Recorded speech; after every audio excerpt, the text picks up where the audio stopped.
Hello and welcome to GFN Soul NYC-FM. I'm Robert Ashley, and we welcome you to another edition of The Robert Ashley Show. Now, what we do here is news and commentary.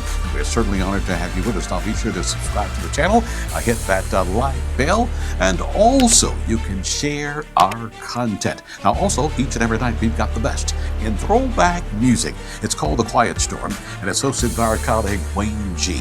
As we shout out to all of our friends there in the Sugar Hill neighborhood of Harlem, Manhattan, the Five Boroughs there in New York City, to right here in D-Town, Dallas, Texas. Well, our top story, believe it or not, another assassination attempt on the former President Donald Trump. You just can't believe it. I mean, not too long ago, we reported on a story like this out of Butler, Pennsylvania, where it appeared that Thomas Crooks, had a clear shot at the President of the United States. And there's been a lot of questions about the Secret Service and whether or not they actually did their job, the so-called intelligence community, or was this an inside job? But also, there's been a lot of investigation about that attempt, but this recent attempt took place on a Sunday, from what we understand, at the President's golf course right there in West Palm Beach, Florida. Can you imagine that? Now, the reports that we're getting, very early reports, is that the Secret Service shot at a person and arrested a person by the name of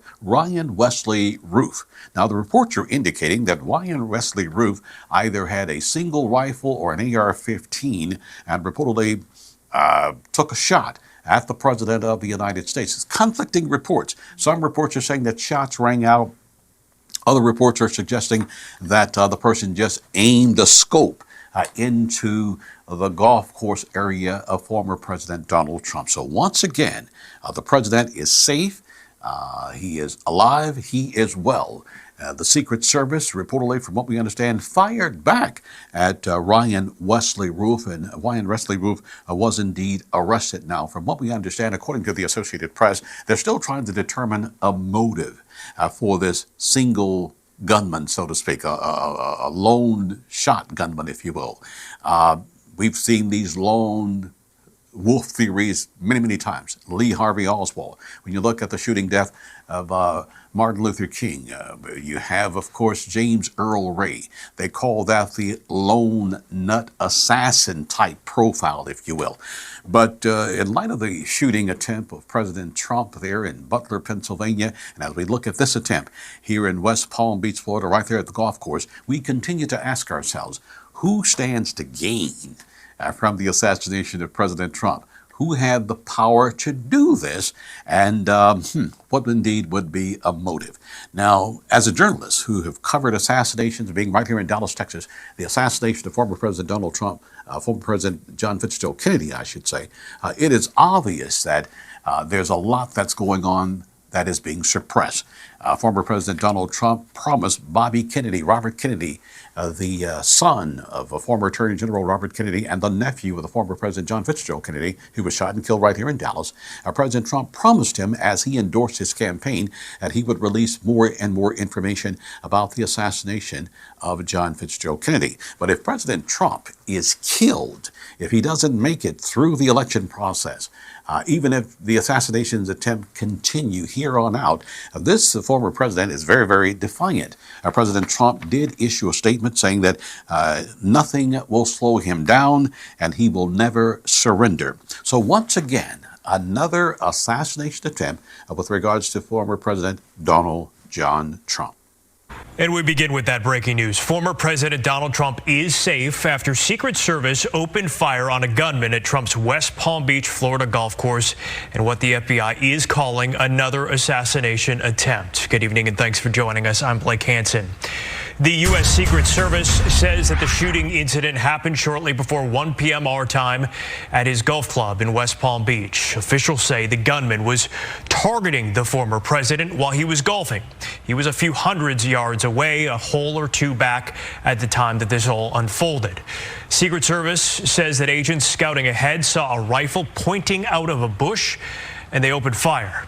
Officials say the shooter dropped the gun and ended up driving away in an SUV, but a person saw that happen, got a photo, got that to law enforcement, and the suspect was tracked down in a nearby county. The suspect was arrested and is in FBI custody right now.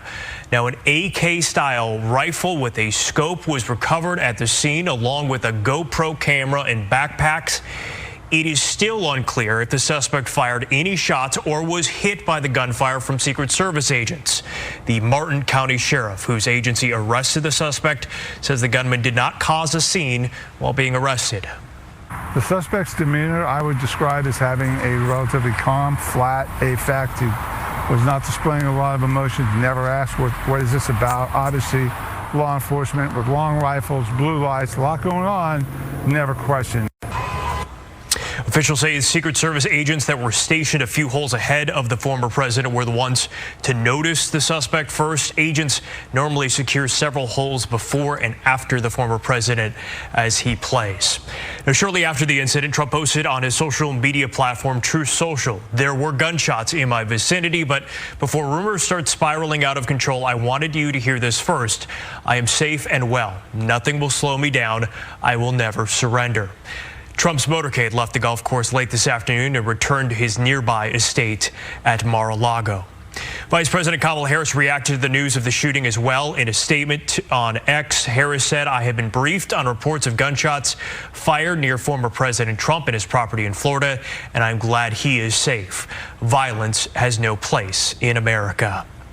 This incident will certainly raise more questions about security surrounding the former president. The first assassination attempt on Trump happened in July while he was speaking at a rally in Butler, Pennsylvania. The former president was shot and wounded in his upper right ear by a 20-year-old gunman who fired 8 rounds from an AR-15 style rifle from the roof of a nearby building. One audience member was killed in the gunfire, 2 others critically injured. The gunman was shot and killed by Secret Service's counter sniper team, but even now there are ongoing congressional hearings about the security failures.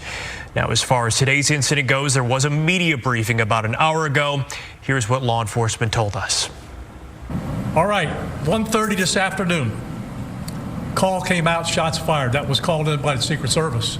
Because we're in constant contact with them all the time, we were notified of that, and we had units here that immediately sealed off the area. Fortunately, we were able to locate a witness that came to us and said, "Hey, I saw the guy running out of the bushes. He jumped into a black Nissan, and I took a picture of the vehicle and the tag," which was great. So we had that information. Our real-time crime center put it out to the license plate readers. And we were able to get a hit on that vehicle on I-95 as it was headed into Martin County. We got a hold of Martin County Sheriff's Office, alerted them, and they spotted the vehicle and pulled it over and detained the guy. After that, we took the the witness that witnessed the incident, flew him up there, and he identified as the person that he saw running out of the bushes and jumped into the car.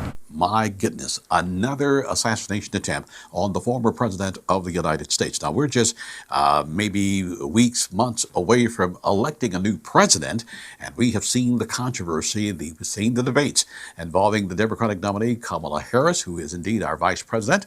And we also understand that President Biden and Vice President Kamala Harris were briefed on this recent assassination attempt on the President Trump. And of course, once again, they have been briefed on it. They didn't have very much to say about it, but they've said in the past that violence has no place in our politics here in the United States. But of course, it's a real tricky situation. Now, you got to keep in mind, as believers in God, America basically was one time considered to be a Christian nation. But according to former President Barack Obama, we're no longer a Christian nation. But then again, that all is a matter of opinion. But for many Christians who are looking at this situation and wondering what's going on, you have to keep in mind now that God is still in control of everything. We know that AI, artificial intelligence, is indeed on the rise. And even Elon Musk himself said that AI could possibly be unleashing uncontrollable demons on the population there, if you will. We know that all that stuff is going on. But as it stands right now, when we see these type of assassination attempts, many wonder if indeed this is spiritual warfare. at the highest levels, spiritual warfare. Who's on God's side and who is not on God's side. But as you get ready to go to the polls on Election Day, that's coming up November 5th, we continue to encourage you to be prayerful for the United States of America.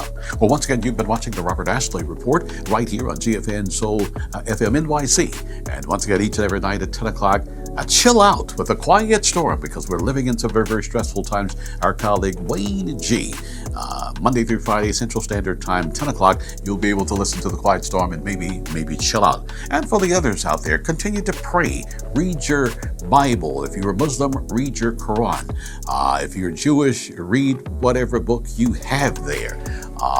But once again, we just encourage you to do the right thing because before you know it, Judgment Day will be here. And don't you want to hear the Lord say, "Good and well done, my faithful servant"? Well, on behalf of GFN Soul FM NYC, I'm Robert Ashley.